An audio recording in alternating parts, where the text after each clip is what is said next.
Boa noite. Boa noite. Muito bem. Então, nós vamos fazer inicialmente um estudo das premissas, as premissas do Espiritismo, do estudo do Evangelho segundo o Espiritismo.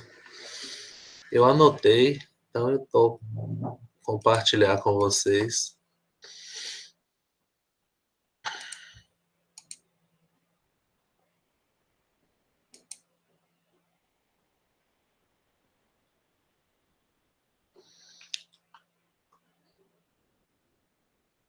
Só um instantinho que travou aqui no meu.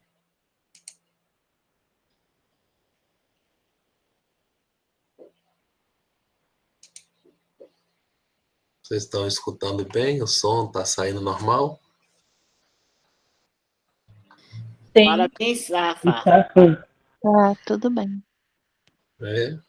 O meu que travou aqui um pouquinho. Seu som? Não, a imagem. A imagem? Agora chegou. Ah. Funcionou.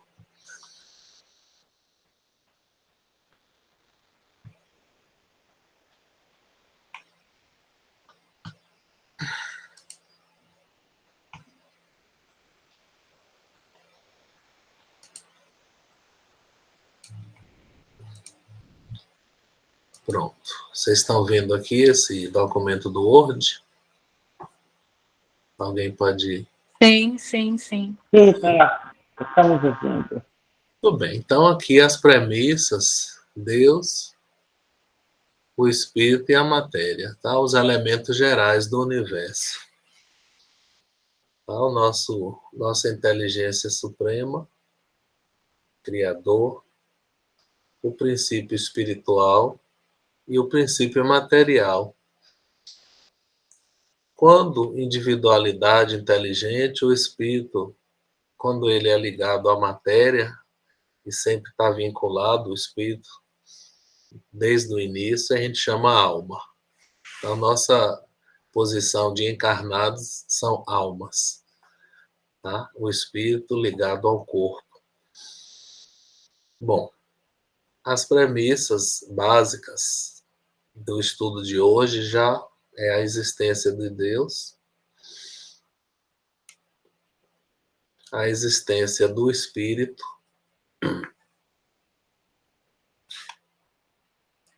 a evolução do pensamento religioso foi visto, aparece no capítulo 1 do Evangelho, não vim destruir a lei. A gente está na nossa playlist, na nossa sequência, pensando temas da vida prática, da vida moral, dos relacionamentos. Quando são temas filosóficos, científicos ou assim mais teóricos, a gente está saltando. Apenas temas que tocam nossa vivência diária e nossas questões emocionais. Por isso que nós saltamos o capítulo 1, que trata da evolução do pensamento religioso, as 3 revelações, o monoteísmo de Moisés, trazendo a noção de justiça, o Cristo, o avatar do amor, e o Espiritismo com o Espírito Verdade, ou a verdade, sobre confirmando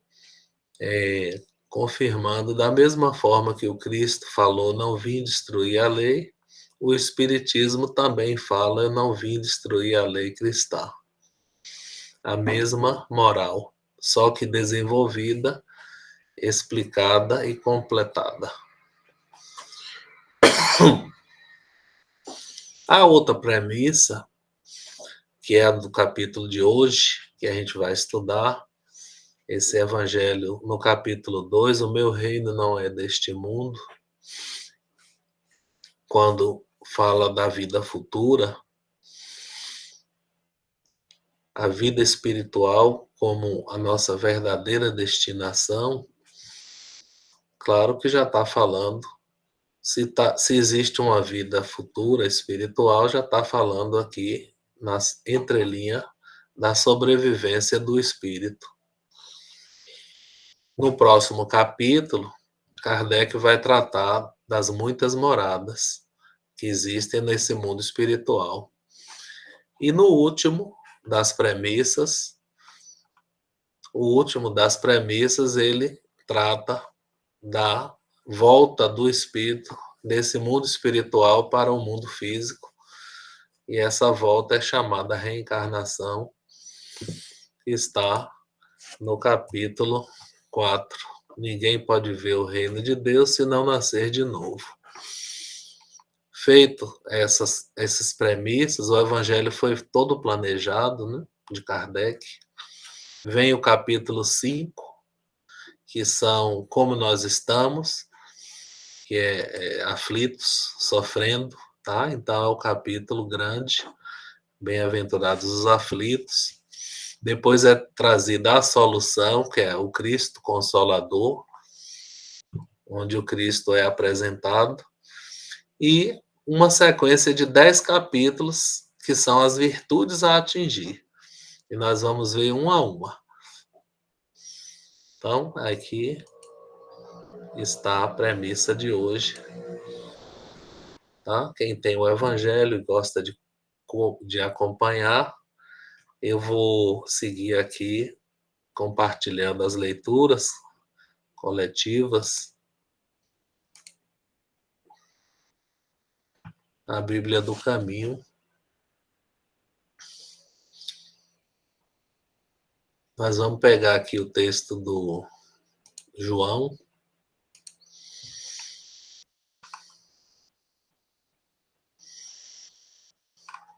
Aqui é o texto de Kardec.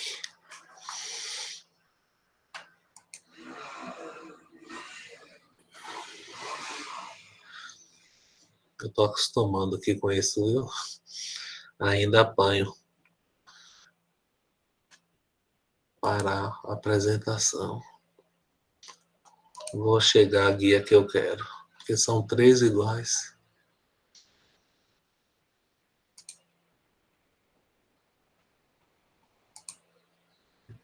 Deixa eu ver se é essa. Não.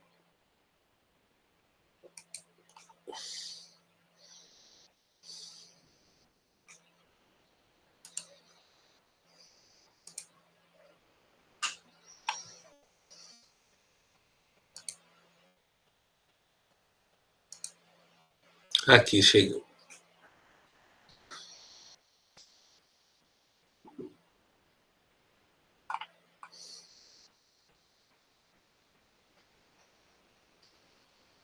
Aqui Jesus é entregue a Pilatos, o julgamento. Bom, nós estamos na última semana de Jesus, nos seus últimos momentos. Há uma grande Páscoa, ele chega com o jumentinho e o povo balança os ramos e aclama como Salvador. Junto de Jesus, uma comitiva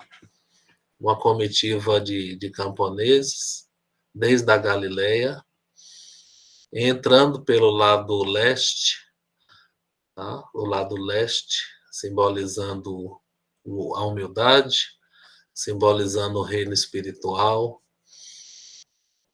E do outro lado, que vinha de Cesareia, entrava o governador Pôncio Pilatos com o exército romano, portando cavalos, o símbolo da águia romana, espadas, simbolizando o reino terreno, o reino do poder temporal. E o povo aclamava Jesus, o mesmo povo que aclamava Jesus, logo caiu numa cilada feita pelos principais sacerdotes e com a vigilância de Judas Iscariotes também, quando ele foi preso e acusado. Tá? Tentaram algumas acusações, mas a principal é que ele era rei e que ele iria fazer uma revolução contra o poderio romano. Lembrando que Roma era quem dominava tá? Estamos no ano 33, provavelmente, e sob dominação romana, quando havia as grandes festas, Pentecostes, Tabernáculos, Páscoa, onde Jerusalém ficava superlotada de pessoas, peregrinos, o governador também se fazia presente para combater revoluções e agitações. Roma vigiava tudo de perto. Roma costumava respeitar as tradições, o monoteísmo hebraico, mas eles exigiam o controle político e o imposto. Era uma questão que revoltava o povo judeu, o pagamento do imposto. Então, Jesus ele é acusado e ele é levaram Jesus à casa de Caifás, da casa de Caifás ao pretório, que é o palácio. Era de manhã e eles não entraram no pretório para não se contaminarem e poder comer a Páscoa, por conta do dia santo, dia do sábado. Pilatos saiu para falar: que acusação trazeis contra este homem? Responderam: se não fora malfeitor, não to entregaríamos. Disse-lhes então Pilatos: tende-o vós outros e julgai-o segundo vossa lei. Os judeus lhe disseram: não nos é lícito matar ninguém. Então, realmente, eles não podiam aplicar a pena de morte. Só a autoridade romana. E aqui já ficou claro que já tinham eles reunidos e combinado uma forma de matar o Jesus. Eles só estavam tentando legitimar uma maneira de conseguir o que acabaram conseguindo. Pilatos, aqui é que está a parte que Kardec já pegou aqui, é o 33, e saltou o 33 e pegou alguns aqui no final também. Então, tornou, pois, a entrar Pilatos no palácio e, chamando a Jesus, disse-lhe: és o rei dos judeus? É bom a gente pensar sempre que o que significava poder aproximar de Jesus e falar, escutar Jesus, o olhar de Jesus. Ele exercia um grande fascínio. E aqui é um simples resumo do que a gente pode ler na obra Paulo e Estevão, na obra Há 2000 anos, quando o senador Públio Lentulus e o senador romano, ele estava bem acima do governador Pôncio Pilatos, o senador romano está presente por ocasião dessa Páscoa. Tá? Então, Pilatos já estava, assim por dizer, nesse livro, mostra Pilatos tentando libertar Jesus dessa prisão. Tá? A figura de Pilatos, ele faz umas 3 tentativas. Tá? 3 tentativas de libertar. Assim. A primeira, eles têm a ideia de enviar Jesus para o Herodes, o rei da Galileia. Assim. E Pôncio Pilatos era o rei da Judéia, da Idumeia e da Samaria. Então, o rei Herodes, zombando, como se quisesse dizer: vocês querem saber o que Jesus significa para mim? Então eu vou lhe dizer. E colocou uma caniça, colocou um manto vermelho e uma coroa de espinhos e mandou devolvê-lo. Então, esse é o rei que é o que significa para mim, assim, zombando. Herodes tinha uma fama de sanguinário, né? Quem diria Herodes um dia, né, voltaria e chegaria à condição de um espírito redimido hoje, tá? Desde, se não me engano, desde de Francisco de Paula, não. Eu vou ver isso melhor na próxima vez, eu digo a vocês. És o rei dos judeus? Jesus, ele nunca respondia assim, sem olhar pessoas, sem entender a intenção de cada um. Por isso ele quis tirar a dúvida, assim, tu dizes isso de ti mesmo, Pilatos? É uma dúvida sua, se eu sou o rei? Ou foram os outros que tu disseram de mim? A depender da realidade, ele teria o silêncio ou a resposta. Pilatos falou, porventura sou judeu? Né? Ou seja, não, isso não faz parte das suas problemas de religiosos. A tua nação e os pontífices não são os que te entregaram nas minhas mãos? Que fizeste tu? Então Jesus se defende, né? Como afirmando a frase mais importante que a gente vai ver hoje. O meu reino não é deste mundo. O meu reino não é deste mundo. Se o meu reino fosse deste mundo, certo que meus ministros haviam de pelejar para que eu não fosse entregue aos judeus, mas por agora o meu reino não é daqui. Interessante o por agora, porque um dia será, no futuro, né? Mas por agora e ainda agora nós também ainda não é. Ainda é um reino focado na matéria. Disse-lhe então Pilatos, logo tu és rei? Respondeu Jesus, tu dizes que eu sou rei. Eu para isso nasci, e para isso vim ao mundo, para dar testemunho da verdade. E todo que é da verdade ouve a minha voz. Interessante a verdade sobre Deus, por exemplo, a verdade sobre nós mesmos, tá? A verdade que tantas vezes dói, incomoda, gera raiva, né? Gera revolta.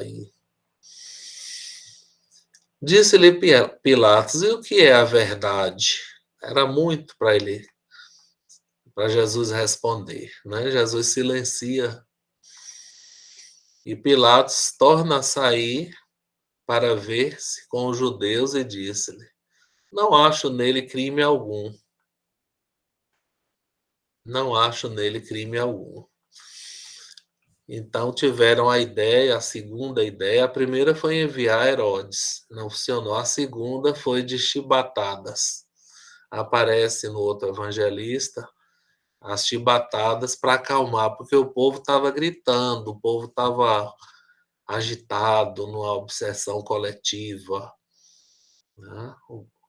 O povo estava assim numa espécie de transe coletivo, né? Existe uma loucura coletiva assim que acontece nas multidões em algumas situações, um delírio coletivo, tá? Então eles gritaram foi mais, ficaram loucos, né? Das chicotadas, querendo a morte. Então o Conta Emmanuel que o Pilatos reúne com o Públio Lentulus, quem diria, nosso Emmanuel, né, que foi quem teve a ideia de tentar salvar Jesus e condenar Barrabás. Tá? A ideia foi assim, tem algum preso aí que que o povo odeia, tá? Porque havia um costume na Páscoa que se saltava um malfeitor, tá? Então, a ideia do Públio Lentulus foi arranjar um malfeitor muito odiado, para que o povo, então, preferisse libertar Jesus. Então, a gente vê Pôncio Pilatos se esforçando para livrar Jesus do sacrifício.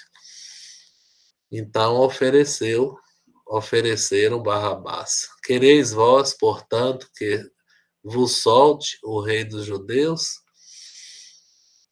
E o povo, não, clamando todos. Dizem alguns estudiosos que os religiosos, os principais sacerdotes, colocaram insufladores no meio para gritar e induzir o povo. Então o povo escolheu, né? Vamos dizer assim, nós escolhemos Barrabás, que era um ladrão. Tá? Então, diante disso tudo, Pilatos faz uma coisa que é também uma coisa que nós não deveríamos fazer, que é lavar as mãos. Tá? Então, diante de uma situação de injustiça, a gente deve ir até o fim na convicção e nunca lavar as mãos e entregar. Mas ali estava o povo agitado, o Pilatos estava contra o povo, até que ponto o Pilatos enfrentaria o povo para salvar Jesus? Quem era Jesus?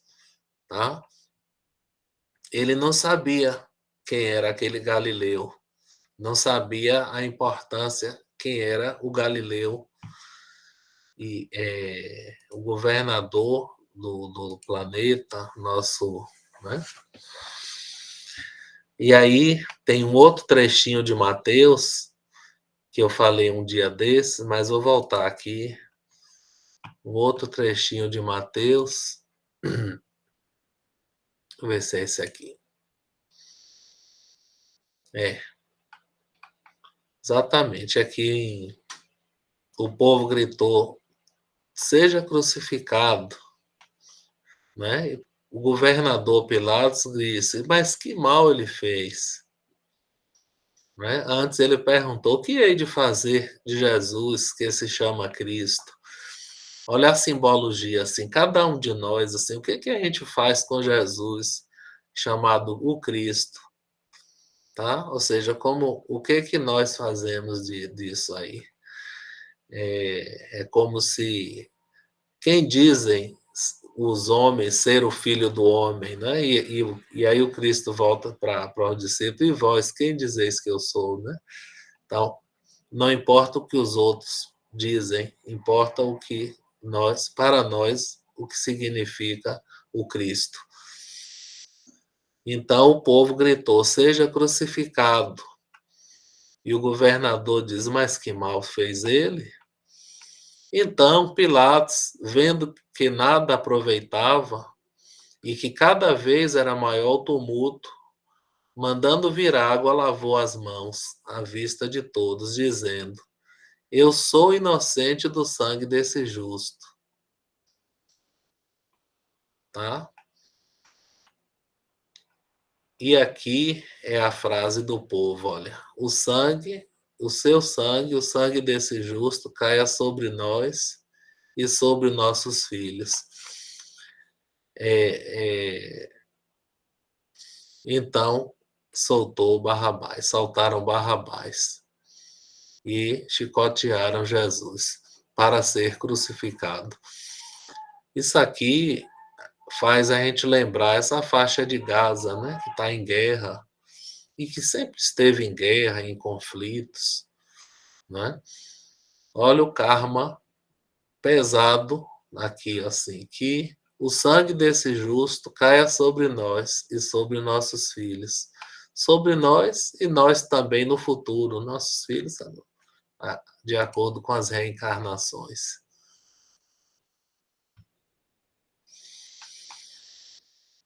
Então, aqui termina a parte da leitura do Evangelho de Jesus, e aí entra agora Kardec, tá? Então, vamos para o Kardec, vamos para o texto de Kardec.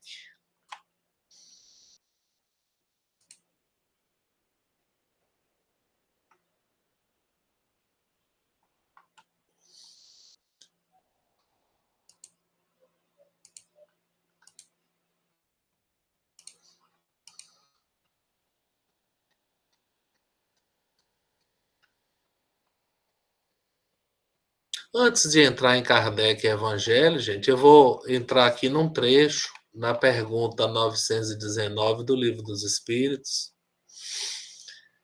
que é aquela pergunta do conhecimento de si mesmo, tá? Qual o meio prático mais eficaz do homem se melhorar nesta vida? Tá? Um sábio já vos disse, né? Conhece-te a ti mesmo. E aí Kardec pede a fórmula, né? Não, eu sei que fazer o bolo, eu quero como fazer o bolo, né? Pegue a clara, mistura a gema e tal, ele quer o processo. Então, Agostinho faz uma,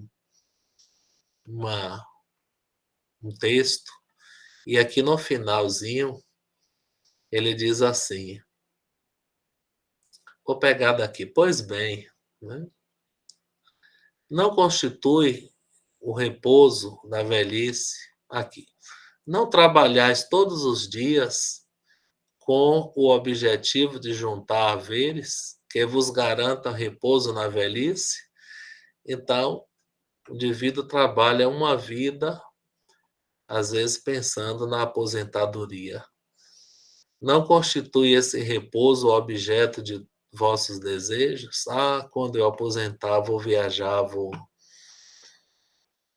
me dedicar a Jesus, vou. O fim que vos faz suportar fadigas e privações temporárias? Pois bem, que é esse descanso de alguns dias, turbado sempre pelas enfermidades do corpo, em comparação com o que espera o homem de bem na vida futura? Não valerá este outro a pena de alguns esforços?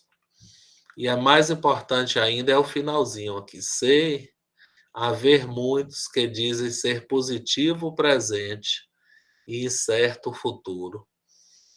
Tá? Então, essa noção incerta do futuro é que gera a dúvida, é que gera as incertezas.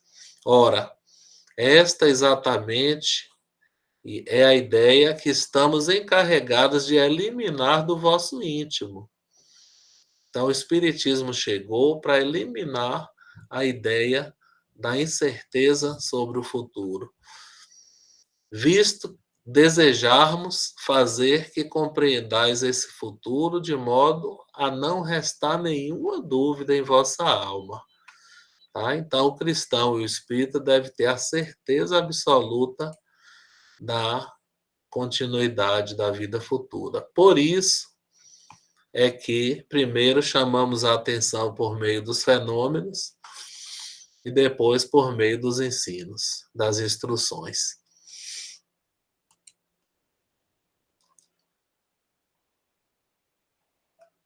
Vamos pegar o trecho do Evangelho mesmo para a gente entrar na matéria de hoje, a vida futura.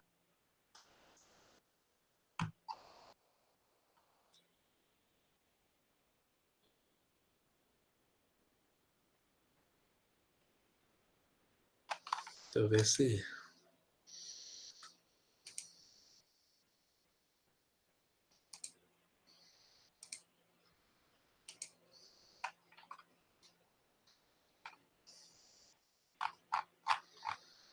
Tem problema não, a gente procura de novo. Estudos. O Evangelho, capítulo 2, a vida futura. Aqui estamos. A vida futura. Por essas palavras, tá? O capítulo 2, o meu reino não é deste mundo, né? essas palavras aí de Jesus a Pilatos, Jesus claramente se refere à vida futura, que ele apresenta a vida futura como a meta que a humanidade irá ter. Então, é o que nos aguarda a todos, tá? Tem um vídeo que circula aí, que diz assim, ó, daqui 100 anos, outras pessoas estão morando nas nossas casas e nenhum de nós vai estar mais, né, onde está hoje. Então, nós estaremos na vida futura. E essa vida futura, ela deve constituir o objeto das maiores preocupações do homem na Terra. Aqui é que pega a gente. Quais são os objetos de nossas maiores preocupações, gente? Se não a vida presente, a vida material, tá? Então, a preocupação com dinheiro, com acumular bens, a preocupação com a aposentadoria, a preocupação com a imagem do corpo, com a vaidade, preocupação com a família, com filhos, com o marido, preocupação com a própria morte, mas com medo, com dúvidas e não com a certeza. O nosso caminho é o agora. O agora é o nosso caminho, mas a nossa morada, o nosso destino final é a vida futura. Quer dizer, nós não devemos fugir da vida ou do mundo, tá? Pensando no futuro. O point é aqui, mas o point é o caminho, estando no mundo sem ser do mundo, tá? É isso. O discípulo seriam pessoas do mundo, no mundo, sem ser do mundo. Ou seja, o foco, a preocupação não é com a única vida que muita gente conhece, que é a vida atual. E era a situação dos judeus, como a gente vai ver à frente. Todos os princípios ou máximas de Jesus se reportam ao princípio da vida futura. Sem ela, nenhuma razão teria os preceitos morais do Cristo. Porque os que não acreditam na vida futura, imaginando que ele falava da vida presente, não poderiam compreender. Tá? Então, o povo, à época, só acreditava na recompensa presente. Vida longa, saúde, prole enorme, prosperidade, vitória nas guerras, tá? Assim, bênçãos de materiais, abundância.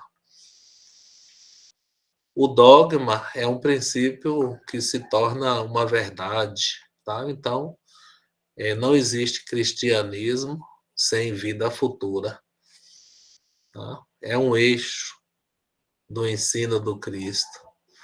E por isso Kardec coloca logo à frente dessa obra, no início do estudo. A vida futura precisa ser a mira, o ponto o objetivo de todos os homens e mulheres também, viu? Só ele justifica as anomalias da vida terrena e se mostra de acordo com a justiça divina. Tá? Então, realmente uma unicidade da existência as injustiças ficariam sem resposta. Bom, os judeus faziam ideias imprecisas a respeito da vida futura. Acreditavam em anjos como seres especiais e a observância da lei divina era recompensada com bens terrenos. A supremacia da nação, a vitória sobre os inimigos. E as derrotas ou calamidades públicas eram os castigos. E Moisés lidava com esse povo ignorante, indisciplinado, e precisava ser tocado por imagens fortes, coisas materiais. Jesus também encontrou um povo ainda, né, assim, já mais amaciado, está mais avançado, mas ainda sem compreensão das coisas espirituais. Não deixou de ensinar os germes, tá? Então Jesus deixou aquela noção de que há um outro mundo. Meu reino não é deste mundo. Existe outro mundo. Tá? Só o Espiritismo mais tarde viria de detalhar como é esse outro mundo e assim, como a gente vai ver aqui mais à frente. Onde a justiça de Deus segue o curso. E é esse o mundo que ele prometia aos que cumprissem os mandamentos de Deus. Esse reino de Deus, além de ser na vida futura, é também um reino de Deus no coração das criaturas. Tá? E muitos cristãos acreditando na vida futura, até o século III, eles acreditavam mesmo na vida futura, se entregavam às feras, se entregavam às torturas, né, aos espetáculos, se entregavam, eram amarrados em cavalos selvagens e depois os cavalos soltos para poder rasgar a pessoa, o corpo. E Emmanuel, nesse livro, mostra, tá, na sua obra, ele mostra os espíritos no circo sendo recolhidos pelo mundo espiritual superior. E a gente gostaria de ser recolhido por quem? Na hora da nossa morte. Né? Gostaríamos de ser recolhido por entidades superiores ou recolhido pelas sombras, como acontece muitas vezes, tá? No suicídio ou na revolta, né? Ou quem morre assim com a consciência muito perturbada por erros.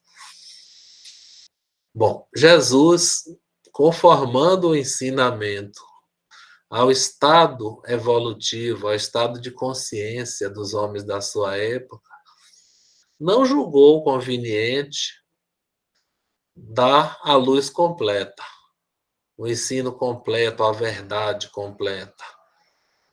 Isso ia deslumbrar no lugar de iluminar. Limitou-se, de certo modo, a apresentar a vida futura como um princípio, uma lei da natureza que ninguém pode fugir. Todo cristão, pois, necessariamente crê na vida futura. Mas a ideia que muitos fazem ainda é vaga, incompleta. Eu acho isso uma coisa boa e ruim. Não é? A coisa boa, eu admiro a fé dos irmãos evangélicos e católicos, assim, que mesmo tendo uma ideia vaga e incompleta da vida futura, ainda tem fé. O lado ruim é assim, às vezes essa ideia vaga e incompleta não sustenta a hora de uma grande provação, como a perda de um filho, como, né, um grande revés, e aí a pessoa acaba que briga com Deus.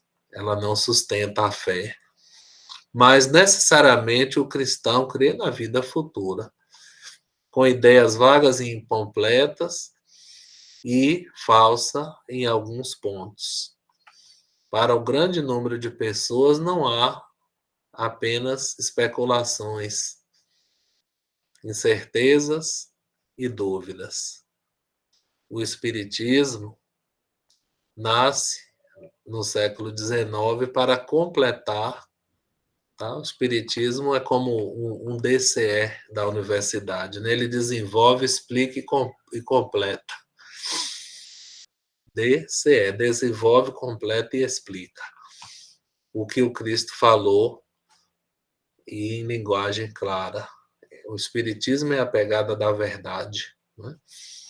Nesse ponto, como em vários outros, sobre o ensino do Cristo, fazendo quando os homens já se mostravam maduros. Aqui o nível de consciência da humanidade já havia sido elevado, tá? Já havíamos chegado à fase das ciências, século XIX, tá? Para apreender mais verdades. Com o Espiritismo, a vida futura deixa de ser um artigo de fé, uma hipótese, é uma realidade. Os fatos espíritas, as materializações, as pesquisas da imortalidade, tá? O grande laboratório mediúnico, os pesquisadores Aksakov, William Crookes, Lombroso, vários outros que confirmaram a imortalidade. Então, são testemunhas oculares os que a descrevem nas suas fases todas. Ou seja, os próprios espíritos voltam para dizer, né? O livro do irmão Jacó, Voltei, ele próprio volta para dizer em detalhe como foi a sua passagem, em todas as suas peripécias no mundo espiritual, não restando qualquer dúvida a esse respeito, tá? Então, é a descrição pormenorizada do mundo espiritual. A descrição da vida futura é tão circunstanciadamente feita, tão racional, que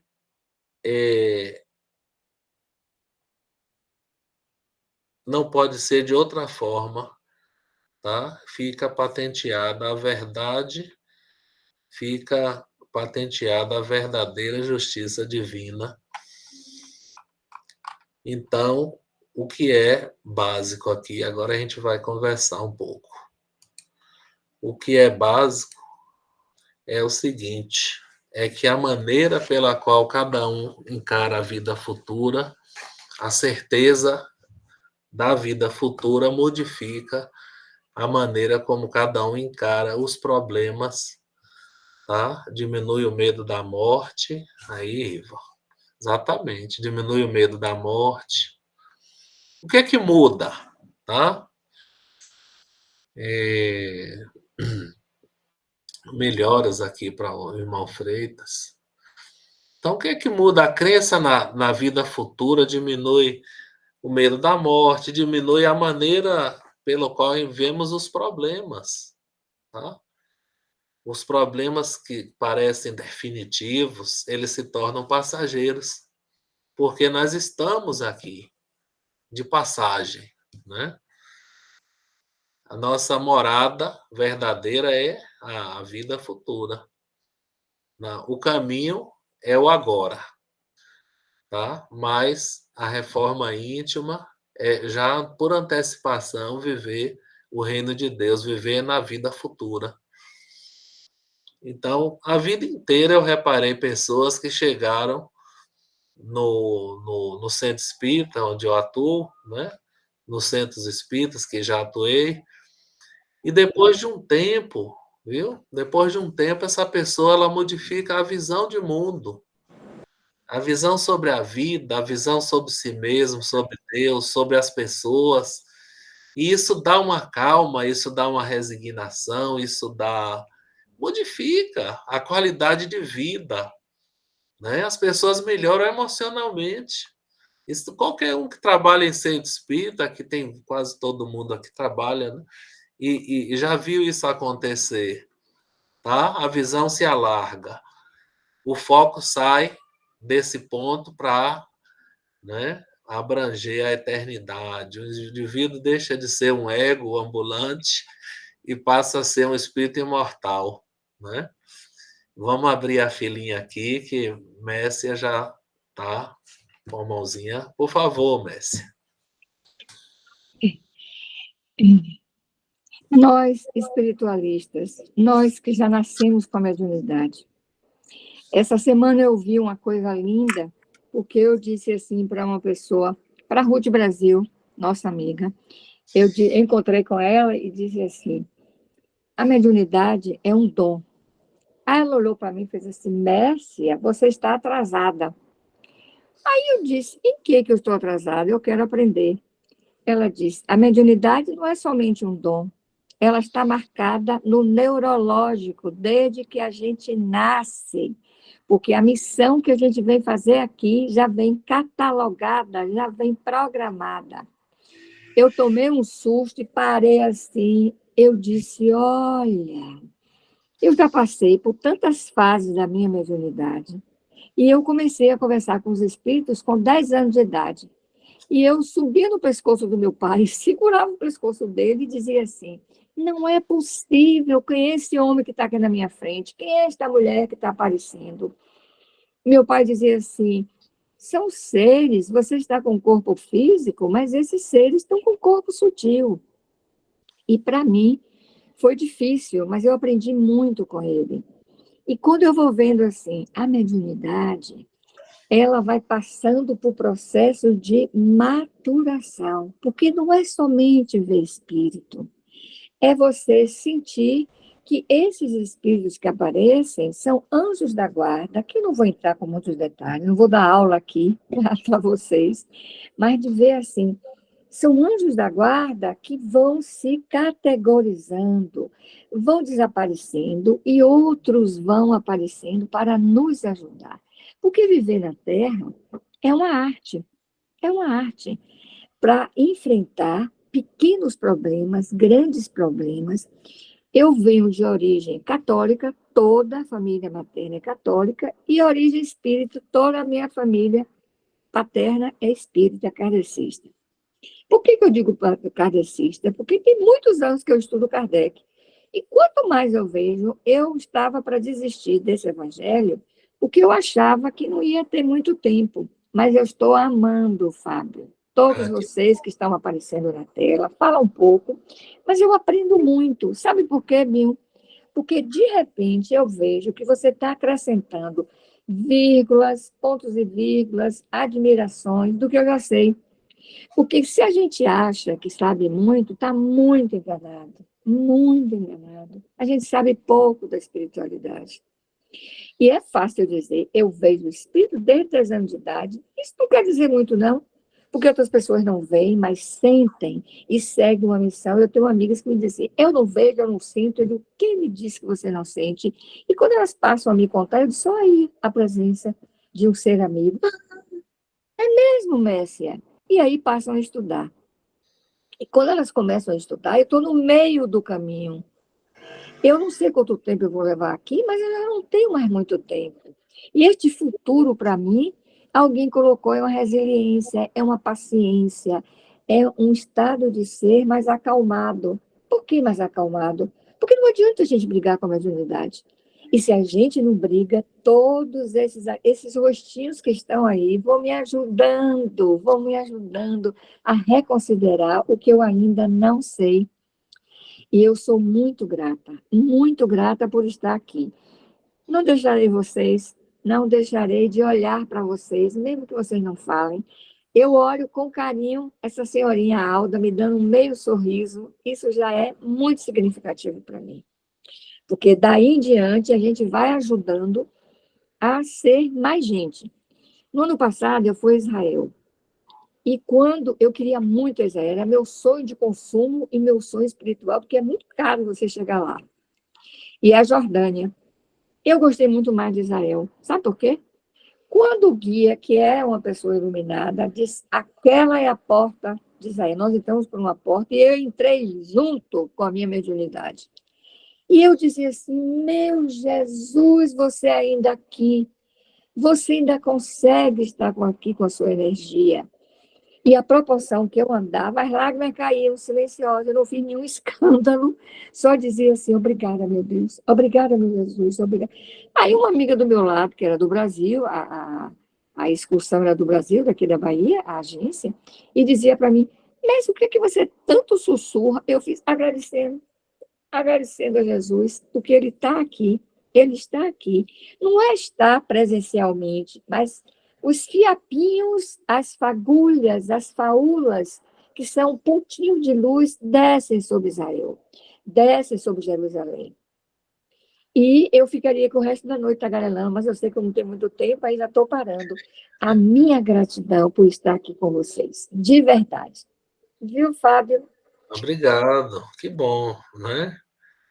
Então, é isso aí, tá? A vida futura e a sua consciência, porque nós sabemos da vida futura, estamos informados, mas ter consciência e viver como se isso pesasse é que faz a diferença, né? Porque nós vivemos de forma materialista, né? Então nós temos consciência e estamos informados, mas vivemos como se não houvesse amanhã, não é? Então é preciso mudar essa perspectiva, tá?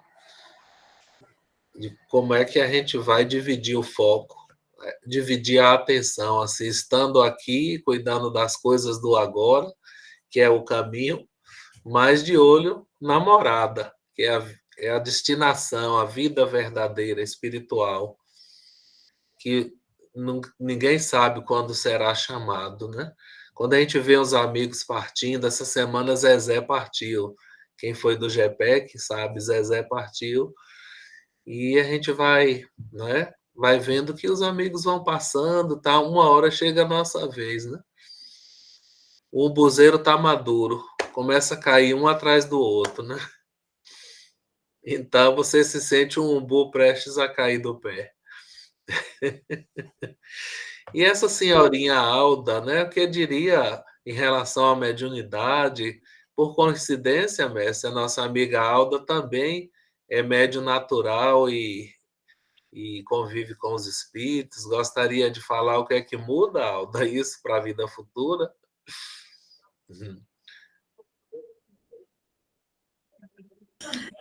Oi, Fábio. Boa noite a você e a todos. Eu estou aqui aprendendo com cada uma, mas é interessante falar da vida futura. Hoje eu estava lendo o Evangelho antes de entrar e pensando na vida futura, né? Nós espíritas estudamos as obras básicas e vivenciamos o processo evolutivo justamente confiando, tendo a certeza da vida futura.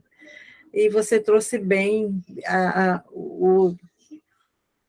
desculpa trazer uma inclusão, não é? Mas os espíritas vivenciam a vida física como se não existisse a vida futura. O imediatismo hoje está muito grande, não é? Os equívocos, as ilusões envolvem profundamente as nossas almas, as nossas mentes, e se não estivermos vigilantes, esquecemos que somos espíritos imortais. Hoje eu falo muito disso. Precisamos ter uma consciência mais lúcida de que realmente somos espíritos imortais e que estamos aqui no processo evolutivo. Se não trouxermos isso diariamente na vida, vamos nos passando e não sabendo aproveitar as lições e os desafios que está acontecendo para todos nós, né? Então, o que ocorre num outro país alcança todos nós. Essa é uma realidade como espíritos que somos, e é preciso ter mais lucidez disso. Somos realmente espíritos imortais, vivenciando o processo evolutivo. É necessário trazer mais essa reflexão. Obrigado. Obrigada pela oportunidade. Participação. Bom, quando sobra um tempo, né? Quero apresentar a vocês um livro de André Luiz, por outro médium, que é o Ruiz, é o Baduí Filho, Antônio Baduí Filho, tá? Vivendo o Evangelho de uma síntese. E eu queria ler a mensagenzinha que comenta o texto de hoje. Sempre curtinha, diz assim, não se esqueça, tá? Emprego e serviço voluntário, né? Então, o indivíduo tem um trabalho, um ganha-pão, mas tem um serviço voluntário também. Negócio tem o seu negócio, mas também auxílio ao próximo. Propriedade e também bens espirituais. Dinheiro e tesouros da alma. Autoridade, sim, mas com sentimento de amor. Poder, pode ter, mas com senso de justiça. Prestígio, sim, mas com humildade. Cultura é bom, mas a principal é o conhecimento de si mesmo. Assuma os compromissos materiais, mas não se esqueça das lições do Evangelho. O reino de Jesus está na vida futura. Contudo, se você se importa com a transformação moral, pode ter certeza de que já faz parte dele. Bom, gente, então, esse é o nosso estudo de hoje, tá? Nós vamos partir para a prece musical final.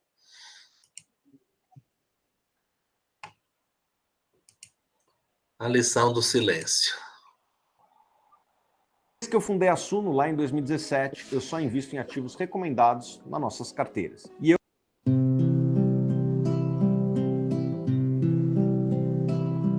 Silêncio, minha alma está em prece, te buscar na escuridão da noite, para depois te encontrar na clareza das manhãs. E tu vem sempre sorrindo, num eterno amanhecer. Amigo, tenho tanto pra te agradecer.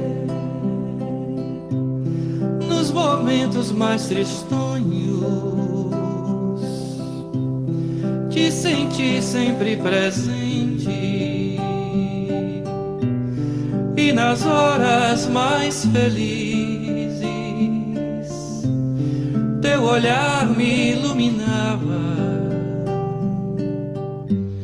tua mão me conduzia, alegrava meu viver.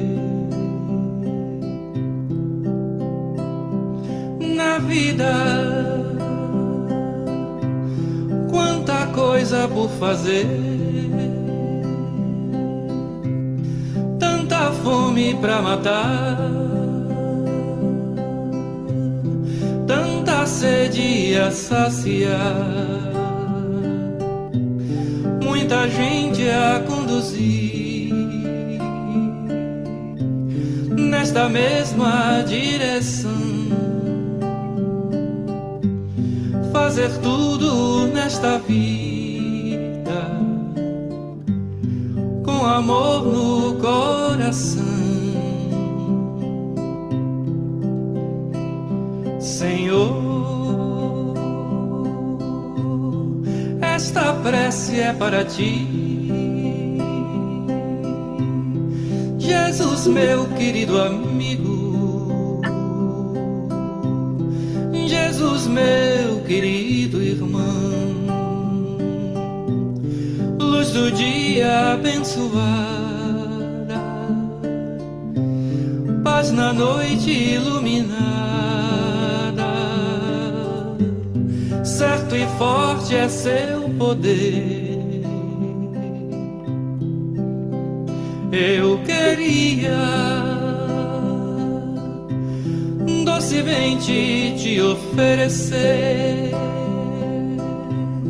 a mais bela melodia, na harmonia do amor,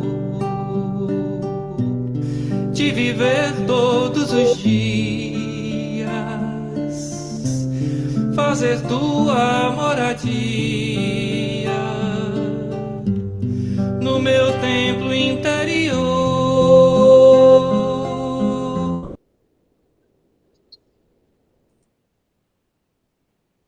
Ok, pessoal, boa noite e até Boa a noite. próxima.